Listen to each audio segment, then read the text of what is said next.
দুষ্কৃতীর হামলার পর মুম্বাইয়ের লীলাবতী হাসপাতালে চিকিৎসাধীন ছিলেন বলিউড তারকা সাইফ আলী খান। শারীরিক অবস্থার উন্নতি হলে গত মঙ্গলবার কড়া নিরাপত্তার মধ্য দিয়ে তাকে বাড়ি ফিরিয়ে নিয়ে যান স্ত্রী কারিনা কাপুর, পরিবারের সদস্যরা ও পুলিশ।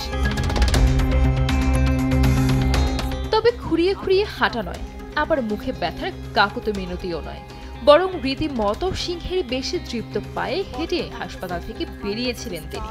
সেই মুহূর্তের ভিডিও ভাইরাল সমাজ মাধ্যমে, যা নতুন করে আলোচনার জন্ম দিয়েছে। ভাইরাল হওয়া ভিডিওতে দেখা যায় হাসপাতাল থেকে বের হয়েই পাপ্পারাজিদের উদ্দেশ্যে হাত নেড়ে করজোড়ে অভিবাদন জানাচ্ছেন এই বলি তারকা। এ সময় সাইফের পরনে ছিল সাদা শার্ট, জিন্স, বাম হাতের কবজিতে বাঁধা ব্যান্ডেজ। তবে সাইফ বাড়ি ফিরতেই সামাজিক যোগাযোগ মাধ্যমে বেশ কিছু প্রশ্ন ঘুরপাক খাচ্ছে। আদৌ কি কিছু হয়েছিল সাইফ আলী খানের, নাকি পুরো ব্যাপারটাই সাজানো? কেন এ ধরনের প্রশ্ন তুলছেন সে যুক্তিও দিয়েছেন নেটিজেনরা। তাদের প্রশ্ন, যে ব্যক্তির এত বড় অস্ত্রোপচার হয়েছে সেটাও আবার মেরুদণ্ডে, সে কি করে এত তাড়াতাড়ি দৃপ্ত ভঙ্গিতে হাঁটা চলা করতে পারে? এরকম গুরুতর আঘাত, বড় একটি অস্ত্রোপচারের পর কি এত তাড়াতাড়ি সুস্থ হয়ে ওঠা যায়?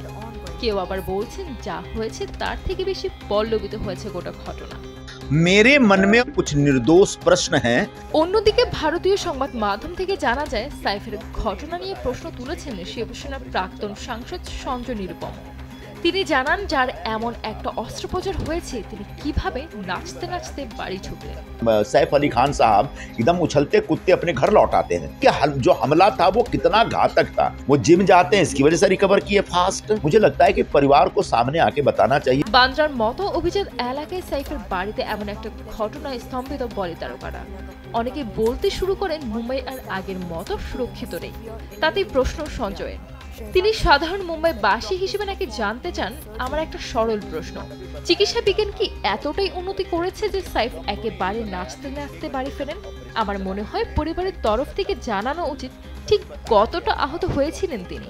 সাইফ এমন ভাবে হাসপাতাল থেকে বের হলেন যে কিছুই হয়নি তার। জবাব দেনা পড়েগা, মুম্বাই পুলিশ কো দেনা পড়েগা আর সাথ সাথ পরিবার কো ভি সামনে আনা পড়েগা। অন্যদিকে পুলিশি তদন্তে জানা যায়, ঘটনায় মূল অভিযুক্ত শরীফুল ইসলাম বাংলাদেশের বাসিন্দা। অবৈধভাবে ভারতে প্রবেশ করেছিলেন তিনি। এই প্রসঙ্গে এবার বিস্ফোরক মন্তব্য করলেন মহারাষ্ট্রের মন্ত্রী নীতেশ রানে।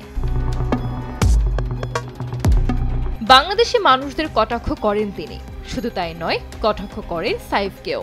বলি তারকাকে আবর্জনা বলতেও দ্বিধা করেননি মহারাষ্ট্রের বিজেপি মন্ত্রী Nitesh.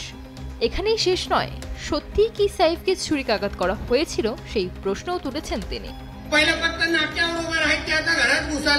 Sharifull Islam Shehzad Mohammed. Here's the full story behind the attack, the recovery, and the ongoing investigation.